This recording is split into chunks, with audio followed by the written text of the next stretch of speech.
everyone, and welcome to another episode of Respecting the Beer. My name is Gary Arndt. With me again, as usual, is the man whose life savings is invested in 547, Mr. Joel Hermansen. And back again on the other side of the mic, the returning champion, the shrink of drink, Mr. Eric Eastman. We are live at Lagerfest, where we got a whole bunch of different brewers here from around the state, and we have a real special one today. We got the folks from Cocoon Brewing, Melissa and Josh. Why don't you introduce yourself, tell us what you do, and tell us about the brewery. I'll let you go first, Melissa. Okay, well, my name's Melissa, and I basically just help out with the different outside sales events. So anything that's from Lagerfest, different beer festivals, things like that, I help out with. Anything that involves a tent and a van? Pretty much, and drinking beer and being outside. Yeah, we had actually a really funny story today. We forgot our tent at the brewery, so I had to drive back to Green Bay to get it. And with how hot it was in the sun, I was like, yeah, that's worth the trip. But anyway, I'm Josh. I do all the sales and all the distribution for Cocoon Brewing. Did you guys have 88 on your bingo card a month ago when you were thinking about today? No. Yeah. I was thinking like 60 degrees, like sweatshirt. Which would be great. Yeah, I would love it. Now, ask me in a month, I'll be complaining that it's cold out, but we'll take what we have now. Sunburn in Wisconsin in October is rare. So I absolutely love the concept of Cocoon Brewery with the whole transformative nature that Matt and Mike created. Could you tell us just a little bit more about their concept and their connection between butterflies and brewing? So Matt and Mike, they are two of our owners. They're both twins, twin brothers, obviously. And they'll tell you that the name kind of came from their childhood. They always collected butterflies. They had them pinned in shadow boxes, and that was just a big thing that was a part of their childhood. But also that it's incredibly hard to find a name for a brewery.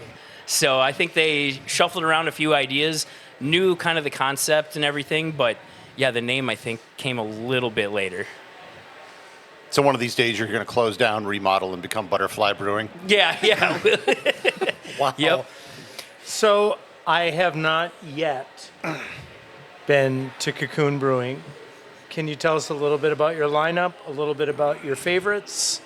If I'm coming up to Ledgeview, De Pere, what am I looking for?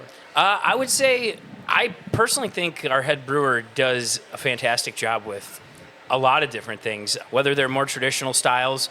He, I think, is more in the hazy IPA realm, so he really enjoys brewing those and does a damn good job. But a lot of people really enjoy our fruited sours. I know that craze has kind of taken over in the last 5 or so years, so we always have to have 1 or 2 of those on as well. We have a 10-barrel system, 6 10-barrel fermenters and 1 20-barrel fermenter. The 20 came later, and that was because of our Mexican lager. That took off immediately and has been our number 1 seller, especially in the tap room since day one. But yeah, it's a great space. We have a full bar, so we do cocktails. We're very family friendly. Dogs on the patio because we do have a brick oven pizza, so we do food. And then something that's really cool about our place is we have 4 separate buildings that are much smaller that we call our cocoons. Now, those are available $50 for 2 hours. It includes heat, AC, cable. You get a private server, which you haven't been there. If anybody that is here has been there on a Saturday, that private server is everything. This is a question for the Shrink a Drink. Why have we not been here? So I honestly think we get comfortable in our own little niche. We get Our really, own little cocoon? Yeah, we get comfortable in our own little cocoon, and perhaps we need to become these pupa, this chrysalis, and just morph into these butterflies that can fly to Ledgeview. Am I full of it right now? Yeah. Okay. Wow. So tell me about your West Coast IPA. Today it's more drink than shrink. Yeah. Do you have an IPA? Yeah. Everything Okay, then I'm rotates. coming. Everything rotates pretty quickly. We very rarely bring most of our beers back. Kolsch, Mexican lager, and our amber ale, I would say, are the mostly mainstays. The Mexican lager's on 100% of the time. The other 2, it's pretty much always, or when we can fit it in the schedule. But our IPAs rotate. We do have a West Coast IPA that we've done a couple times called Hunger of the Pine. It's really good. It has somewhat of a maltier backbone. Very hoppy. I think it's about as old school as you're going to find. Oh, this is right up our alley. Gary, we're taking a field trip. You, me, and Eric, we're going up. I'm game. I'm all for it. What you described with the private bungalows sounds like a nightclub with a VIP area and bottle service, but I'm guessing much, much cheaper. Yes. Yep. Like I said, $50 for 2 hours if you want to rent them. They fill not up bad. somewhat quick, but I'd say if you're looking to get in during the week, just a couple days before, weekends I would definitely schedule And ahead looking of at the time. photos of the location, this is not like in the middle of a city. No, it's on the outskirts of Green Bay. It's very, very country out there, a lot of farm fields. I mean, you're only 12 minutes away from Lambeau, but it feels like, when you look around that you're forever away. So is it like Ledgestone in that it's that far out of town? not quite as far as the winery. I think there's still probably like a 7-8 minute drive from us. Okay. Is it bikeable? Yes. Yep. You can do that. Yeah, it is. I'm We- 100% biking there. We have an account that we sell to called Cycling Brews, which is right off the Fox River Trail. Oh, yeah, and I know that place. They make bike trips to our place pretty frequently through the summer. So you just have to sneak through some neighborhoods, but everything's pretty quiet. It's definitely. I'm very good at sneaking through neighborhoods. I got that vibe. He did that a lot in high school and was chased by the police. Do you do any live music events for the community? That type of thing? Yeah, usually on the weekends, Saturdays, sometimes Sundays, there's live music there, bringing a couple different acts from different areas. Sometimes we'll have a DJ there kind of playing, not like pump up music, but more low key music, drinking beer. So there's usually something going on. Fantastic. When did you guys open? February of 2023. Okay, So coming up on almost 3 years. yeah, I'm usually 3 to 4 years behind trends, You're right on track particularly with then. fashion. So this is right within my normal bell curve. I would say that Joel listens to like live concerts from the 70s, but that's not a joke at all. That is literally the truth. That's 100% the truth. Yeah. That's the Midwest, though. We're always behind in the times, right? We used to be more. The internet's changed things. How many lines do you guys have on tap? 16. Everything made in house? We always keep a cider on just to have a gluten-free option for everyone. And this summer we've actually done really, really well where inventory has been, kind of crazy. So we've had more guest taps than we'd appreciate, but it's a good thing that, we're going through so much of our beer in-house. So. Do you all do any collaborations with other breweries? Do you have a connection with other breweries? I know you're kind of isolated a little bit. I was just curious about that. Yeah, we've done a few. I think everything has just been, relationships that were built from previous jobs or whatnot. So I knew I lived in Oshkosh for a little bit. You guys are familiar with Fifth Ward. We did a collab with Fifth Ward, and I knew Ian and Zach long before I started at Cocoon. So we actually did a Czech lager with them about 9 months ago. Yeah, you had me at Czech Lager. He had me at Czech, so. Czechoslovakia? Well, for those who are cross-pollinating on this podcast, I was actually mentioned a week ago Monday on the podcast Everything Everywhere Daily for, I would say, slanderous reasons. Slanderous. But all true. Which would actually contradict the definition of slander. Joel has this thing, despite being a history teacher, well, it has to do with the name of the country, but I usually say Czechoslovakia, but then I always stop and say the correct name, but then it was misrepresented on his other podcast. it was not misrepresented. It was a perfectly accurate depiction of what was happening. So we're at Lagerfest right now. You guys took a break from what you were doing. I go back down. I'm going to your tent.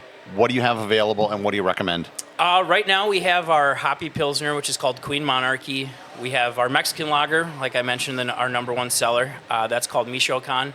And then we have Flax and Schmetterling, which is our fest beer. I honestly think you guys would really enjoy the Hoppy Pils. That's kind of a special beer to our head brewer, and I know our owners both really love that one as well. We change the hop profile in that every time, and he's done such a great job with that beer that I think it really allows the hops to showcase and come through, which is kind of cool that he does something like that because, I love lagers, but not everybody does or can appreciate them the way that I would assume most people in this room can, so that one just kind of tickles you a little bit. So if we're not in Ledgeview, where can we find you? Any beer fests that you're going to be at in the next couple weeks, couple months? Yeah, so we'll be at Dell's on Tap. I believe that's in 2 weekends. So we did Great Taste of the Midwest. We're hoping to be invited back to that one next year. That's a big one. Yeah, and we've done, Fond du Lac Beer Festival. We've done a couple up in Door County.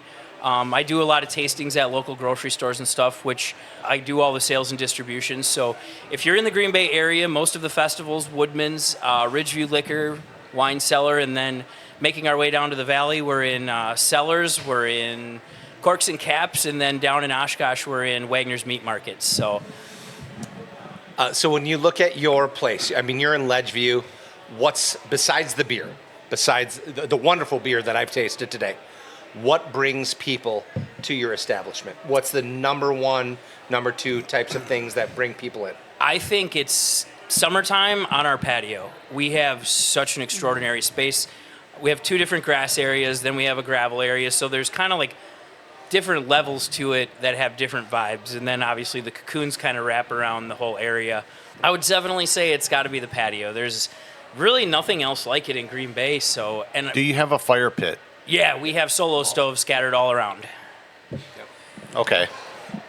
Are we making this trip? Yeah, we are.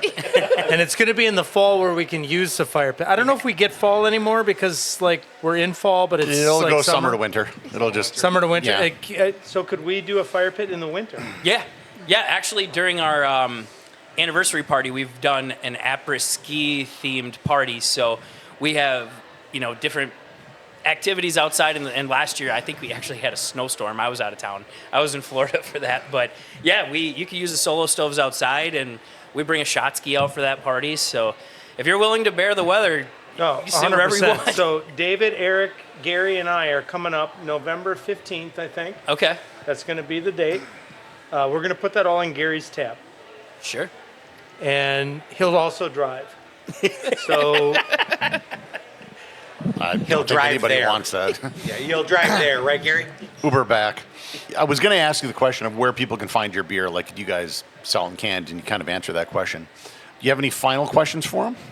yeah, I mean, I have to ask my standing question. And it's a difficult one.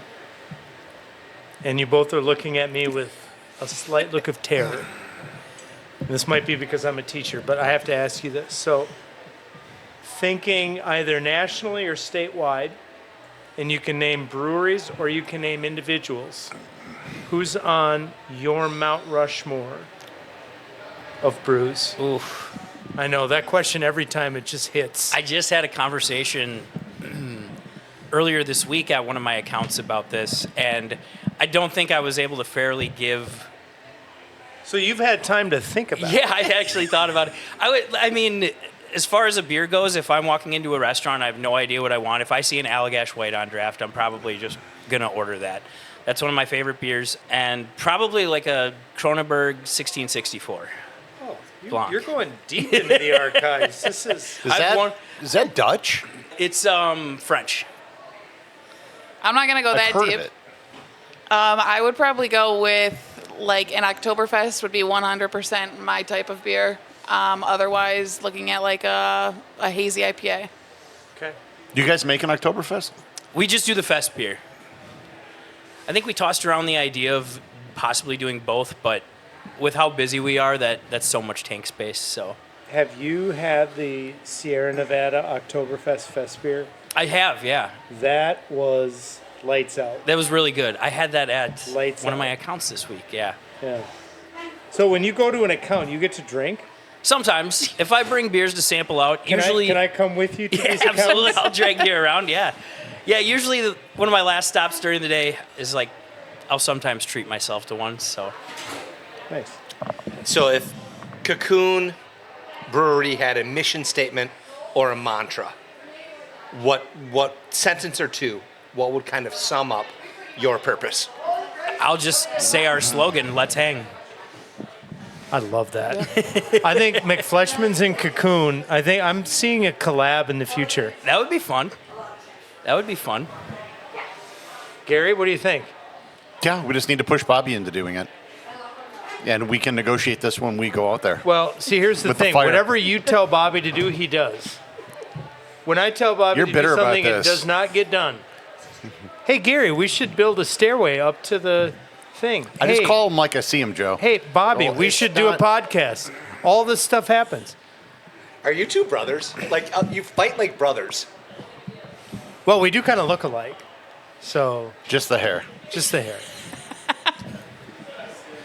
So, in the future, what are we looking forward to with Cocoon? What are you bringing to the table? I think that distribution is definitely something that we'd like to expand. Seeing how this past summer went, I think that probably have to have some conversations about what that looks like as far as being able to push forward. And then there's been a lot of rumors floating around. I don't know all of the details, but it does sound like there might be a couple things added to the outside of our brewery in the next year or so. So should be hopefully a little bit easier to grab a beer outside. Now, you also probably should have mentioned in the future that the four of us are coming up there. Oh yeah, I forgot about that. I mean, courtesy of Gary, of course. Actually, we could bring all the gear and just do a show there. That would be fun. You can even do it in one of the Talk to the cocoons. brewers. Yeah. Yeah. Maybe Yeah. We could do a podcast we in a could do a cocoon. podcast there. Yeah. That's what I was just Oh thinking. my gosh. We're totally doing it. We've done that a couple times. It's fun and it's the perfect space and it's I quiet. bet the in there. acoustics are really good. Yeah. We could have. It is a cocoon. Right. And we're doing it without Bobby. It's one of those episodes without Bobby. Like this one. Yeah. We don't like need this him. one. I don't even know where he went. Yeah. Where is he? He's completely extraneous to this effort. He's dead to us. He's building something. Yeah. I don't know. He's right. Dude, Eric, you weren't even here the last time when he had the thing he invented that he brought out. I'm not surprised. Like, legitimately, he could build a Trojan horse. It doesn't matter. Like, he's so capable. He never stops. Anyways, that concludes this episode of Respecting the Beer. The producer of the show is David Kelso. Without David, there would be no show. Make sure to check out the Facebook group and to join Patreon, where you can get access to special things like all the bits that get cut out of the regular show and specialty brewed beers available only for Patreon members. So until next time, please remember to respect the beer.